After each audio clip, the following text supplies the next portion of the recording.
존경하는 국민 여러분, 그리고 우원식 국회의원님과 의장님과 그리고 여러 국회의원 여러분, 저는 지난 6월 4일 이곳 국회에서 대통령 취임 선서를 통해 국민이 주인인 나라, 다시 힘차게 성장 발전하는 나라,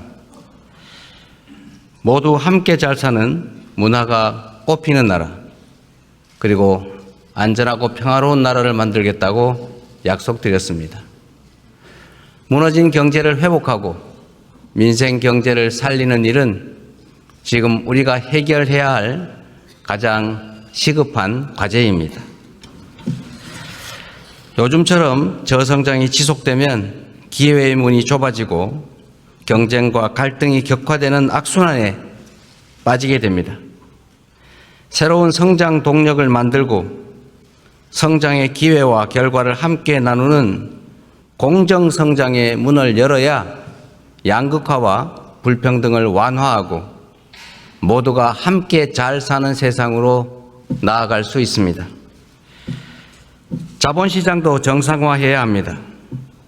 자본시장의 투명성과 공정성을 회복하면 경제도 살고 기업도 제대로 성장 발전하는 선순환으로 우리 국민 모두가 바라는 코스피 5000 시대를 열어제칠 수 있습니다. 인공지능, 반도체 등 첨단 기술 산업에 대대적으로 투자하고 재생에너지 중심의 에너지 전환을 조속하게 완료하여 기후위기와 R200에 대응해야 합니다. 바이오 산업과 제조업 혁신, 문화산업 육성에도 힘을 기울여서 세계를 선도하는 대한민국을 만들어야 합니다. 외교에는 색깔이 없습니다. 진보냐 보수냐가 아니라 국익이냐 아니냐가 유일한 선택 기준이 되어야 합니다.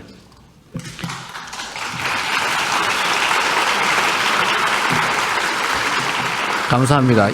우리 국민의힘 의원들은 반응이 없는데 이러면 좀 쑥스러우니까. 네. 국익 중심의 실용 외교로 통상과 공급망 문제를 비롯한 국제 질서 변화에 슬기롭게 대응해야 합니다. 한반도의 평화와 안정을 확보하는 일도 더없이 중요한 일입니다. 평화가 밥이고 평화가 곧 경제입니다. 평화가 경제 성장을 이끌어내고 경제가 다시 평화를 강화하는 선순환을 통해 국민의 일상이 흔들리지 않는 나라를 꼭 만들겠습니다.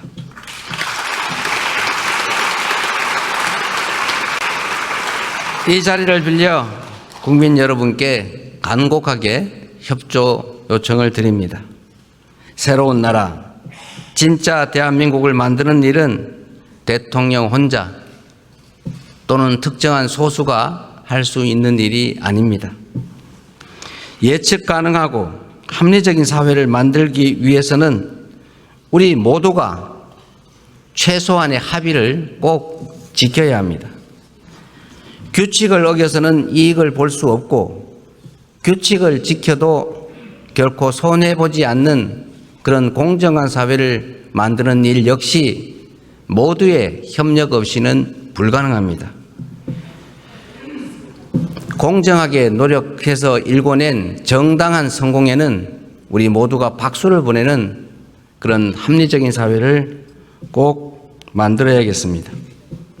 기득권과 특권, 새치기와 편법으로 움직이는 나라가 아니라 공정의 토대 위에 모두가 질서를 지키는 상식적이고 합리적인 사회로 나아가야 하는 것입니다.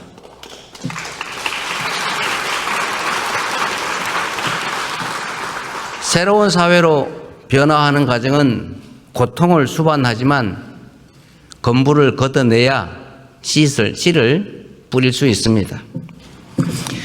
하나된 힘으로 숱한 국난을 극복해온 위대한 우리 대한 국민들의 저력이라면 어떤 어려움도 능히 이겨낼 수 있다고 확신합니다. 작은 차이를 인정하고 포용하면 새롭게 출발할 수 있습니다. 짧은 기간이지만 이미 많은 것들이 회복되고 정상화되고 있습니다. 이제 한 걸음 더 나아갑시다. 우리는 할 수 있다는 것을 국민들께 보여줍시다.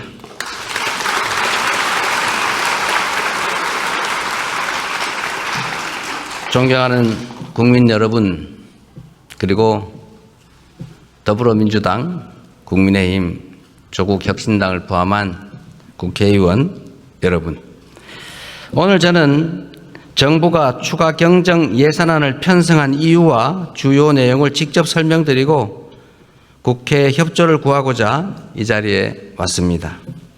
인수위원회도 없이 출범한 정부가 시급하게 추가 경정 예산안을 편성한 이유는 우리 경제가 처한 상황이 그만큼 절박하기 때문입니다. 지금 우리 대한민국은 매우 엄중한 시기를 지나고 있습니다.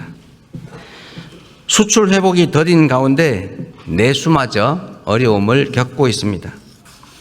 고물가, 고금리, 고환율에 경제 성장률은 4분기 연속 0%대에 머물고 심지어 지난 1분기는 마이너스 성장을 하기도 했습니다.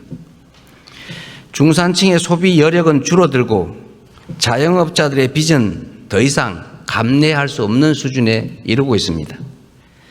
세부 경제 지표를 살펴보면 민생의 어려움이 더욱 여실히 드러납니다. 올 초까지 소비, 투자 심리 모두 악화 일로입니다. 올해 1분기 정부 소비, 민간 소비, 설비 투자, 건설 투자가 모두 역성장했습니다. 즉 줄어들었다는 뜻입니다. 구직을 단념한 청년들의 숫자는 역대 최고 수준을 기록합니다. 폐업한 자영업자 수도 연간 100만 명입니다. 취약계층의 가계대출 연체율은 또 급등하고 있습니다. 가계만의 문제가 아니라 금융의 취약성까지 드러내고 있습니다.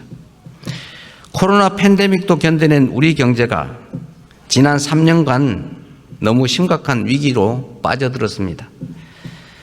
특히 지난 12.3 불법 비상계엄은 가뜩이나 침체된 내수 경기에 치명타를 가했습니다. 미국발 관세 충격부터 최근에 이스라엘, 이란 전쟁까지 급변하는 국제 정세는 한치 앞을 예측하기 어렵습니다. 그래서 지금은 경제가 다시 뛸 수 있도록 정부가 나설 때입니다. 경제 위기에 정부가 손을 놓고 긴축만을 고집하는 것은 무책임한 방관이자 정부의 존재 이유를 스스로 부정하는 일일 수도 있습니다. 정부의 가장 큰 책무는 바로 국민의 삶을 지키는 일 아니겠습니까?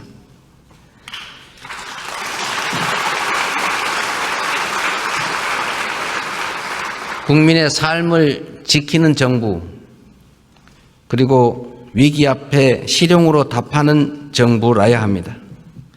이념과 구호가 아니라 경제와 민생을 살리는 실천이 바로 새 정부가 나아갈 방향입니다.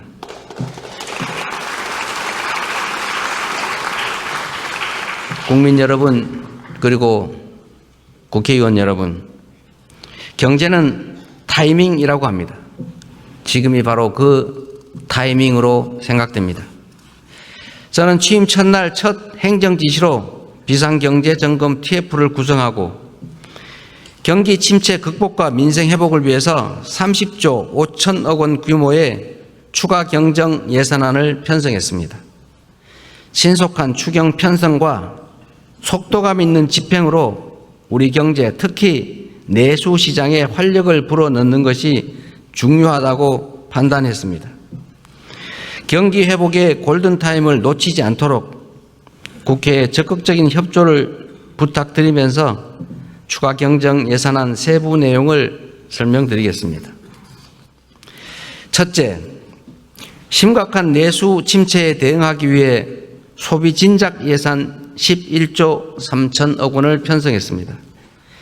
약 13조 원 규모의 민생회복 소비 쿠폰을 편성해서 소비 여력을 보강하고 내수시장 활성화를 지원하려고 합니다. 소비 쿠폰은 세금을 내시는 분을 포함해서 전 국민에게 보편 지급하되 취약계층과 인구 소멸 지역은 더 두터운 맞춤형 지원으로 편성했다는 말씀을 드립니다. 모든 국민들은 1인당 15만 원씩을 받으시되 형편과 지역에 따라 최대 52만 원까지 지원하게 됩니다. 지역 경제에 숨을 불어넣기 위해 지역사랑 상품권에 6천억 원 국비를 추가 투입해서 할인율을 인상하고 발행 규모를 8조 원 추가로 확대했다는 말씀을 드립니다.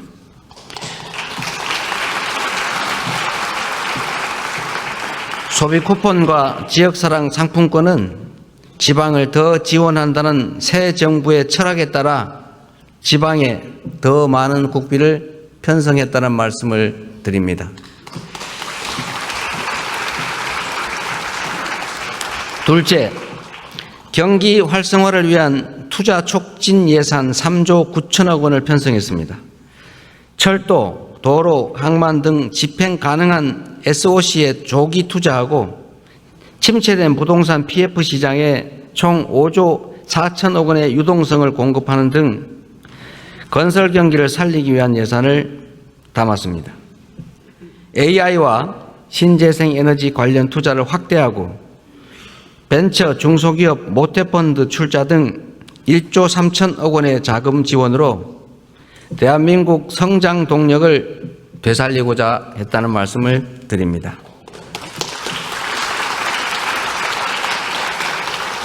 셋째로 소상공인, 취약계층 등을 지원하는 민생안정 예산을 5조 원 담았습니다. 같은 경제 위기 상황이라도 고통의 무게는 같지 않습니다. 코로나 팬데믹 위기부터 12.3 불법 비상계엄까지 극심한 고통을 겪고 계신 소상공인, 자영업자, 취약계층을 위한 특단의 대책이 필요합니다.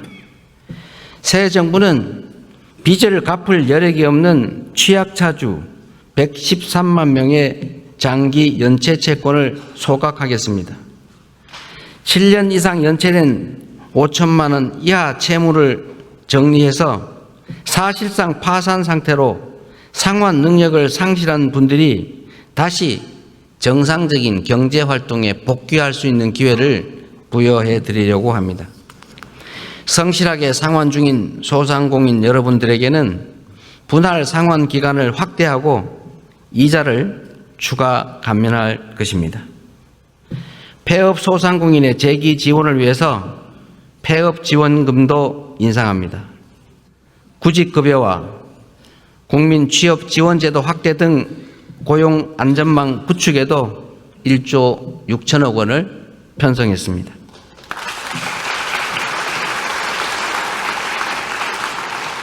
넷째, 10조 3천억 원 규모의 세입 경정을 추진해서 재정 정상화의 시작을 알리겠습니다. 이번 추경안에는 세입 경정을 반영했습니다. 재정 안정성과 국회의 예산 심의 확정권을 존중하기 위한 것이라는 점을 말씀드립니다. 2023년과 24년 이 두 해 동안 도합 80조 원 이상의 세수 결손이 발생했습니다. 그리고 올해도 상당한 수준의 세수 결손이 예측됩니다. 만약 세수 결손을 방치할 경우에 정부는 연말에 예산을 대규모 불용 처리할 수밖에 없게 됩니다. 이렇게 되면 정부가 예산을 계획만큼 지출하지 못할 뿐 아니라 지방재정 지원도 줄어들게 됩니다. 이는 사실상의 긴축재정 운용으로 민생과 경기 회복의 걸림돌이 될 수밖에 없습니다. 새 정부는 변칙과 편법이 아닌 투명하고 책임 있는 재정 정책을 펼치려고 합니다. 추경안에 세입 경정을 반영해서 이미 편성한 예산이라 해도 필요한 사업만을 적재적소에 집행하려 하는 것입니다.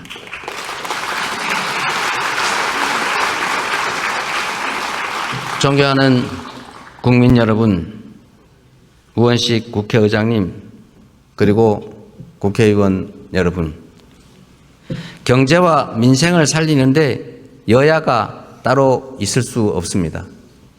이번 추가 경정 예산안은 경제위기 가뭄 해소를 위한 마중물이자 경제 회복을 위한 최소한의 조치입니다. 정부가 추경안에 담지 못한 내용이 있다면 국회 예산 심의 과정에서 주저하지 마시고 의견을 내주시기 바랍니다. 특히 우리 야당 의원님들께서도 필요한 예산 항목이 있거나 삭감에 주력하시겠지만 추가할 게 있으시다면 언제든지 의견을 내주시기를 부탁드립니다. 다행히 새 정부 출범 이후에 정치적 불확실성이 해소되면서 소비 심리가 많이 개선되고 있습니다. 정부는 앞으로도 든든한 민생의 버팀목이 되도록 노력하겠습니다. 오직 실용정신에 입각하여 국민의 삶을 살피고 경기 회복과 경제 성장의 새 길을 열기 위해 최선을 다하겠습니다. 대한민국 경제의 활력을 되찾고 국민이 행복한 나라를 만드는 데에 국회가 적극 협조해 주시기를 부탁드리면서 우리 국민의힘 의원님들 어려운 자리 함께해 주신 점에 대해서 진심으로 감사하게 생각합니다. 고맙습니다.